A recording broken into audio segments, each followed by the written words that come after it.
Terceira parte do nosso vídeo, né? A gente parou nesse ponto aqui falando dos protestos que ocorreram na Ucrânia, principalmente do afastamento do Viktor Yanukovych, das próprias tratativas com a União Europeia, da fazer com que ele seja até deposto, né? E vai se exilar na Rússia. A população que apoiava essa ligação com a União Europeia começa a protestar, né? E vai ter aí um caos em Kiev, né? Mortes, destruições de prédios históricos, muitos conflitos ali ocorrendo por conta disso, tá? Tiveram aqueles que apoiaram Viktor Yanukovych e a sua ideia de continuar próximo aos russos. Muitos desses que apoiavam Viktor Yanukovych fizeram protestos na parte leste da Ucrânia e numa região chamada Crimeia, né, que também é ali mais um pouco a leste. Muitos russos vivem ali. A Crimeia, gente, e aí vai ser uma parte importante dessa história, ela foi uma região autônoma da Ucrânia, tá? Que já pertenceu à Rússia. Em 1954, ainda a União Soviética, o Nikita Khrushchev, líder soviético, ele passa a Crimeia para a Ucrânia. E aí tem um problema, né? Porque como é tudo uma coisa só na visão deles, a Ucrânia faz parte dessa grande União Soviética, ninguém pensava que a União Soviética ia acabar, né? Então deixou a administração dessa porção da Crimeia para os ucranianos, tá? Essa região da Crimeia tem muito gás natural, dá acesso ao mar Mediterrâneo e já foi disputada entre russos e turcos no século XIX, tá? E os russos conseguiram esse território, tá? Na época, os russos queriam saída para os mares quentes, porque a parte norte da Rússia, principalmente no inverno, o mar fica congelado, é difícil o escoamento de mercadorias, né, passagem de navios por ali. Então, o acesso ao mar Mediterrâneo seria muito importante para a Rússia, por isso que essa área é disputada, a região da Crimeia. Foi por muito tempo os russos. Como os russos conseguiram isso lá atrás, e depois que virou a União Soviética, né, estava todo mundo em casa, eles passaram essa administração, essa parte da Crimeia, para a administração da Ucrânia, que era também uma república da União Soviética, sem o menor problema. E daí, claro, depois que a Ucrânia conseguiu sua independência, ali no início dos anos 90, a Crimeia continuou na mão deles. Como por muito tempo a Ucrânia sempre teve boas relações com a Rússia, os presidentes ucranianos estavam alinhados à Rússia, menor problema, a Crimeia fica na mão dos ucranianos. Isso começa a mudar, né?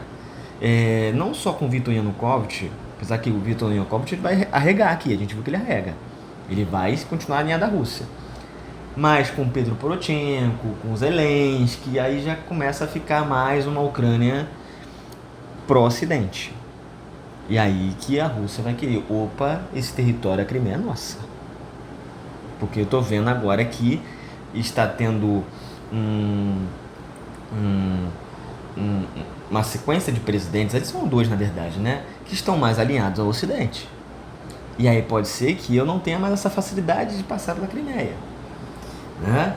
Pode ser que outros territórios, né, chegam ali e começam a explorar a Crimeia, a não ser eu.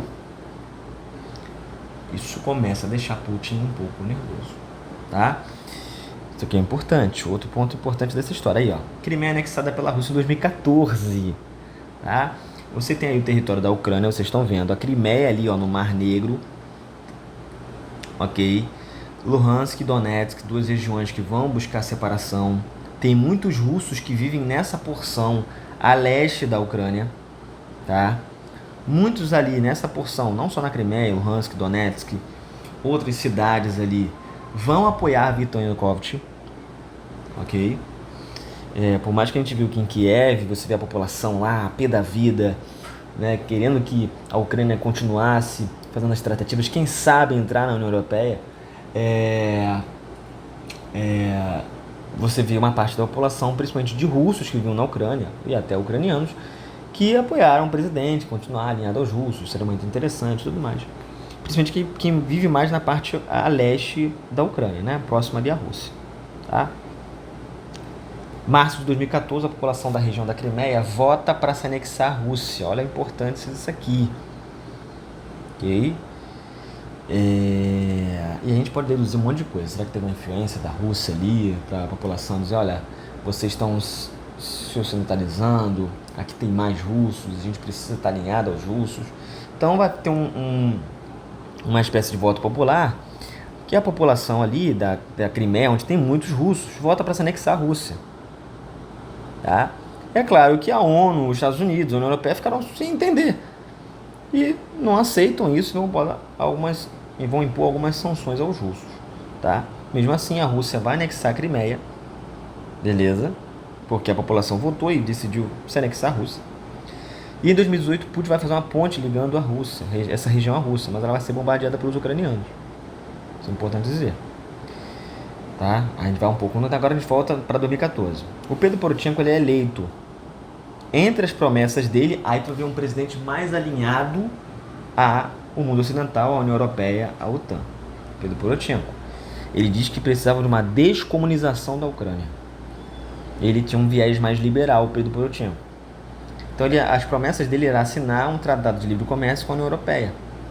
O que a Rússia faz? Opa, não estou gostando disso. Estou vendo a Ucrânia muito para o lado do Ocidente. Ele vai ameaçar cortar o gás natural que fornece a Europa Ocidental. Porque a Alemanha e outros países ali da Europa Ocidental compram gás natural da Rússia. No mesmo mês, outra região da Ucrânia com muitos movimentos pró-Rússia vão fazer referendos, votos populares, querendo se anexar à Rússia, que é Donetsk e Luhansk. Vocês estão vendo aí no mapa. Tá? Beleza? E aí eu vou contar a outra parte da história na nossa última parte, a parte 4, tá? Que talvez seja um pouco maior. Beleza, gente?